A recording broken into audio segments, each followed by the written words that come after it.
Hello students, today we are going to continue the second chapter of 11th physics, that is units and measurement. Till now we have discussed about the basic quantities, its units, then we have discussed about the measurement of length, range of length, right? And in today's video we are going to discuss about the topic that is measurement of mass. So first of all, it is important to know what is mass.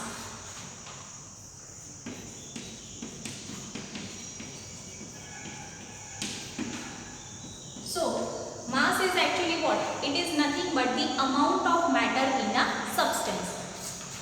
It is the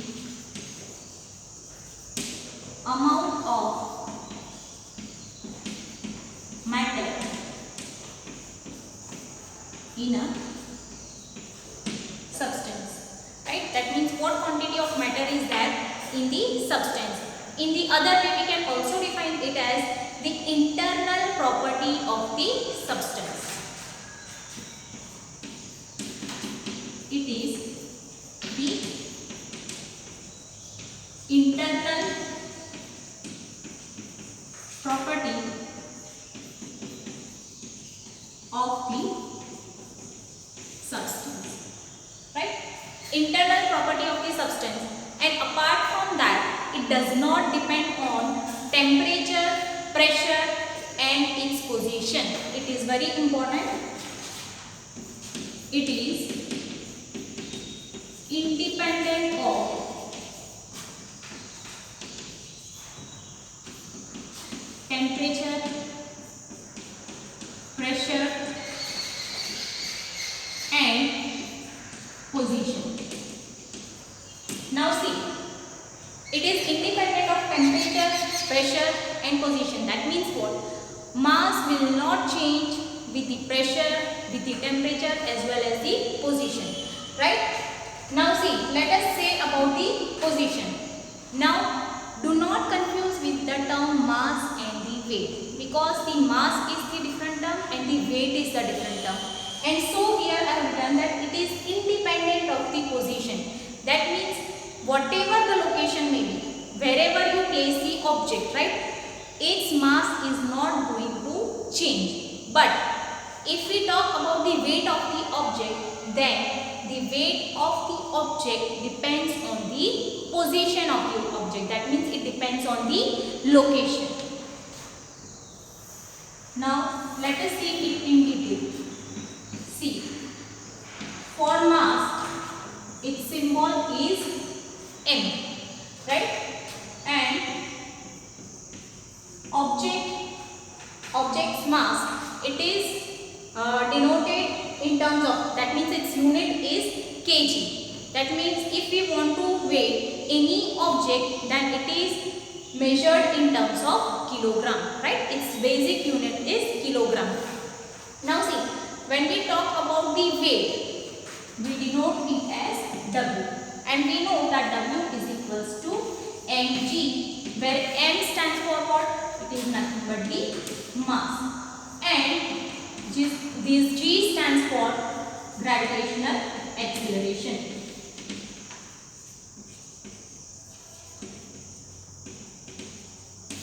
Now see, here I have said that the unit of mass is kg.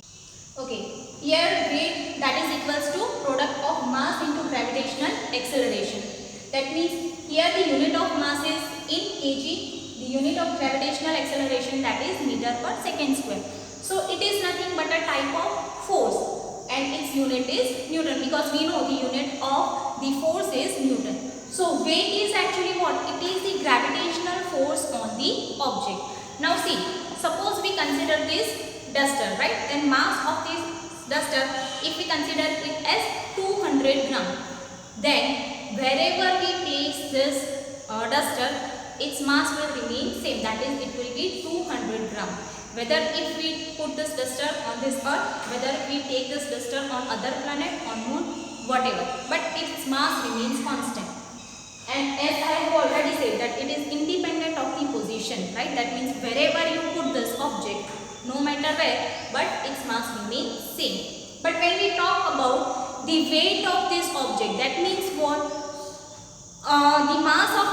object, right, the mass of the duster, the gravitational force is applied on this, right? So that is considered as the weight. The gravitational force applied on this duster having mass 200 gram is called as the weight of this object. And we know on the earth the gravitation that is constant, right, that is 9.8 meter per second square. But practically, suppose if we take 10, right, then the mass of the duster, that is 200 gram, and gravitational acceleration, that is practically if we take it as 10 meter per second square, then it will be 2000, right, that will be 2000 Newton.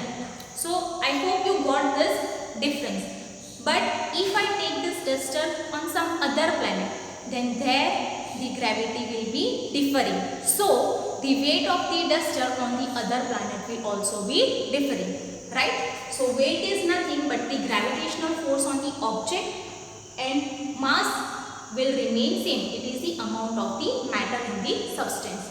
So it is important to remember, do not confuse with the mass and the weight. Mass remains same everywhere, whereas weight will be changing because the gravitational acceleration changing. It is constant for the earth, but if we go to the other planets or the moon, its value changes, and so the value of the weight changes.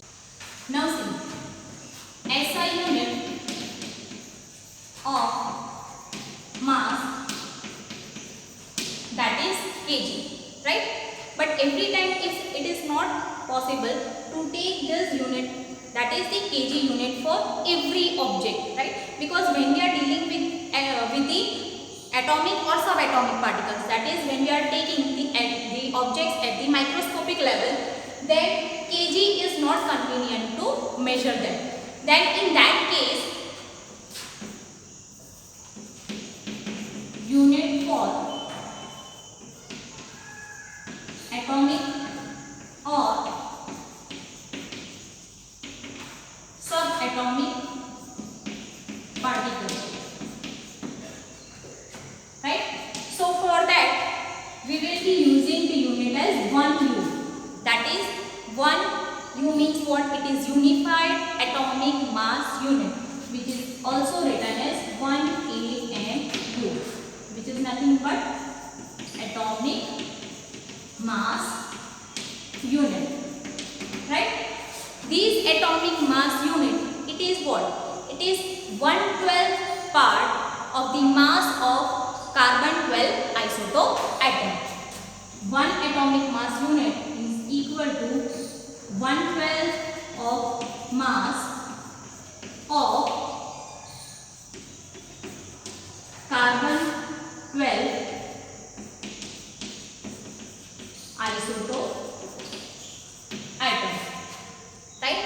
And its value is 1.66 into 10 raised to minus 27 kg.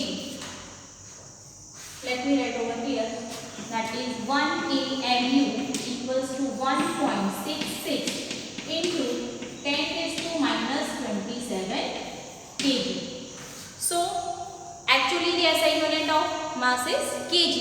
But when we want to measure the mass of atom or molecules, then at that time the unit kg is not convenient, and for that the standard unit we are taking for the measurement of mass of atoms and molecules, that is 1 U, or it is also called as 1 AMU, which is nothing but the 1/12 of the mass of the carbon 12 isotope atom. And its value is, that is 1 atomic mass unit is equal to 1.66 into 10 raised to minus 27 kg. So students, you may note down this. What is mass? You need to write this, either of the two definitions, and this is the important thing. You should know the difference between the mass and the weight. Mass remains same at everywhere, right, whatever location may be, but weight may change. Why? Because the value of G may change, right? If you take the value of G of the other planets, it will be different from that what is that of the earth, right? Value of G on the earth. So weight changes, mass remains constant with the location, and the unit of mass, that is kg, but the unit for the atoms or subatomic particle, The mass is measured in terms of unified atomic mass unit.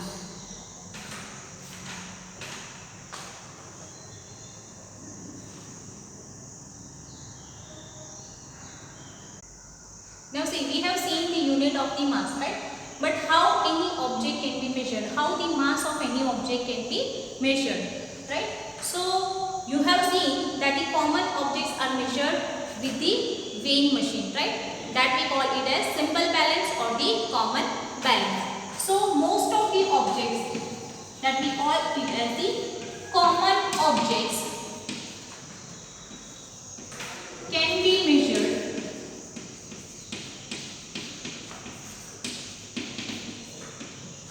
with the weighing machines.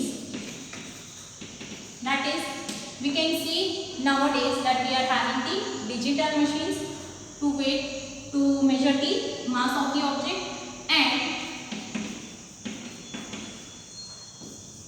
the simple balance, or we can call it as the common balance, right? These objects, that is the common objects that we are using daily. That means when you go to the grocery shop, when you go to the fruit vendor or the vegetable vendor, you have already seen that they are using the common balance for weighing the objects, right?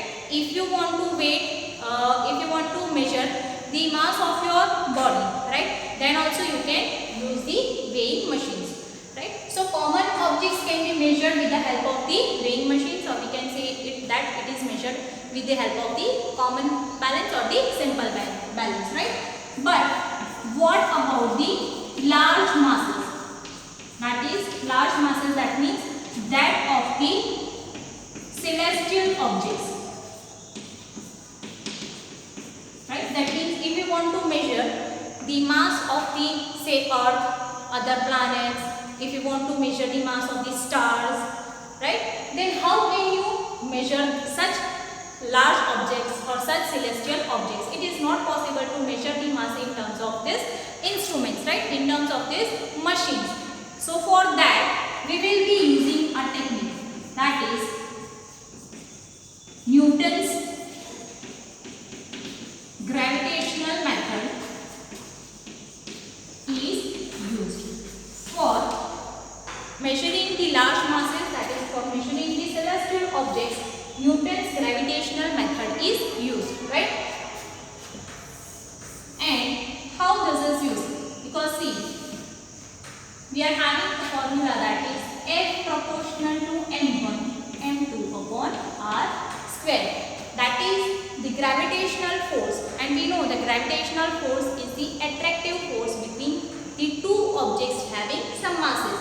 So the gravitational force exerts between two objects which is having its particular mass. So that gravitational force is directly proportional to the product of the masses of the objects and inversely proportional to the square of distance between them. Here r denotes the distance between the two objects, and m1 and m2 denotes the masses of the two objects on which this force, gravitational force, exerts, right? So this can be written as F is equals to G m1 m2 upon r square. That means what? This is the universal gravitational constant. This is the gravitational force. m1, suppose we are taking m1 is the mass of the earth and m2 is the mass of the moon. R is the distance between the earth and the moon. That means if we want to know the mass of the moon, and if I am having this value, that is if I am having the value of F, G, m1 and r, then I can calculate the mass of the moon. So with the help of this formula, I can calculate the mass of any celestial object, right? So Newton's gravitational method is used to measure the mass of the celestial object, that is the mass of the planets, mass of the stars, mass of the sun, right? Now see, we have talked about the common objects, we have talked about the large masses. Now what if we want to measure the small masses, that is the masses of the atomic and subatomic particle?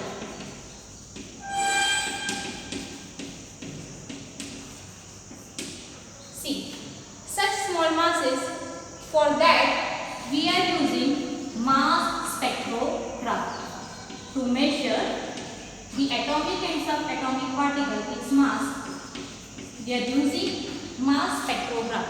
Now see, what is mass spectrograph? Mass spectrograph, it is actually a device through which we can measure the mass of the atoms and the molecules. In such type of instruments, the electric and magnetic field are used. So when the charged particle pass through this electric and magnetic field, right, the charged particles get distributed on the photographic plate, and that distribution will be in terms of its masses, right? So we can get the mass of the atoms or the molecules, right? So this is the technique with which you can measure the mass of the atoms or the molecules. So you may copy down this.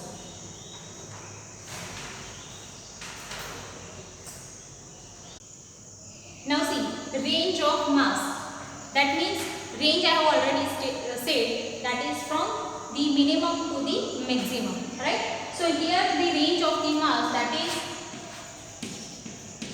the mass of the electron, from the mass of the electron to the mass of the universe, right?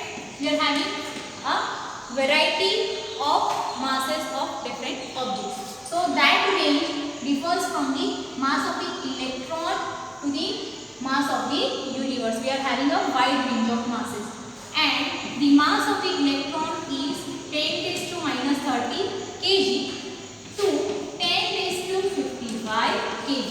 So this is the range of the mass.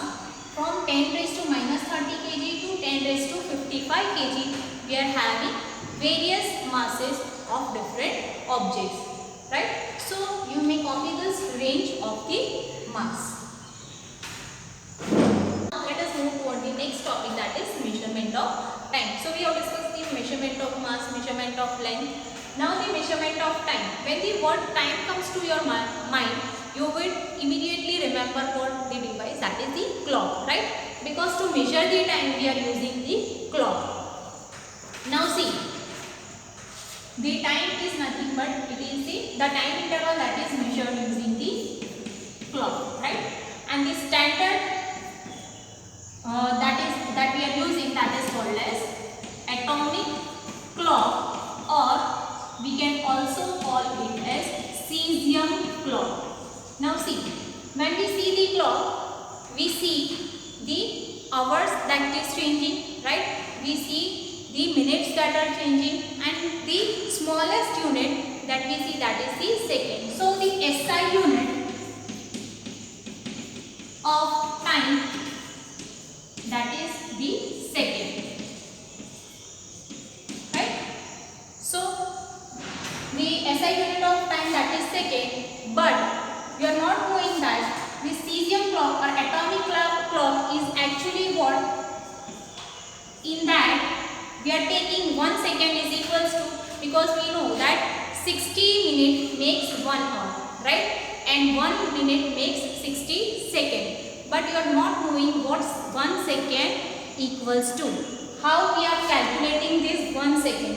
This 1 second is equal to approximately, that is 9 billion vibrations of the cesium atom.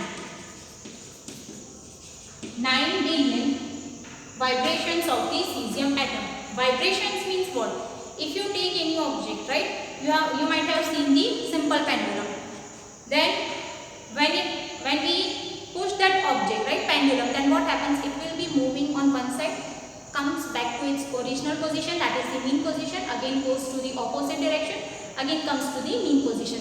So this is called as one oscillation, right? And so when the object goes from mean position to the other direction and comes back to the same position, it is called as vibration, or we call it as oscillations, right? So when 9 billion vibrations are done on this cesium atom, right, at that time 1 second is said to be completed. Its exact value we have written over here, the 9 billion vibrations, but its exact value is 9192631770.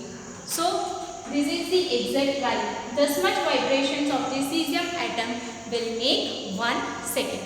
So this is about the time. For noting the time, we are using clock, and the 1 second that is taken from what? That is taken from the 9 billion vibrations of the cesium atom. Now the next topic is range of time, right? And as I have already said that when we are talking about the range, it is from the minimum to maximum, right? So here for the range of time, that is from the lifespan of an unstable particle to the age of the universe. And lifespan of an unstable particle, that is 10⁻²4 second, to age of the universe, that is 10⁻17 second. So range of the time is from 10⁻²4 second to 10⁻17 second, which is nothing but lifespan of an unstable particle to the age of the universe. So that's it for today's video. You may copy down this.